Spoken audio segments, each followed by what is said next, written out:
annoy annoy annoy এটাৰ verb হয় যাৰ অৰ্থ হ'ল কাৰোবাক বিৰক্ত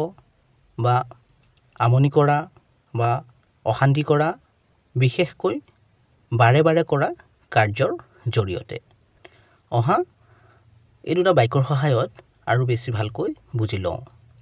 আই এম চিয়'ৰ মই নিশ্চিত she does it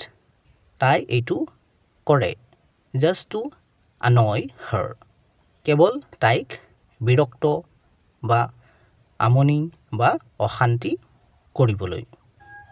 ইয়াৰ সম্পূৰ্ণ বাক্যটো হ'ব I am sure she does it just to annoy her মই নিশ্চিত যে তাই এইটো কেৱল তাইক বিৰক্ত কৰিবলৈহে কৰে দ্য লাউড মিউজিক উচ্চ স্বৰৰ সংগীতে is starting to annoy me মোক বিৰক্ত বা আমনি কৰিবলৈ আৰম্ভ কৰিছে ইয়াৰ সম্পূৰ্ণ বাক্যটো হ'ব the loud music is starting to annoy me উচ্চ স্বৰৰ সংগীতে মোক বিৰক্ত কৰিবলৈ বা আমনি কৰিবলৈ আৰম্ভ কৰিছে চেনেলটোত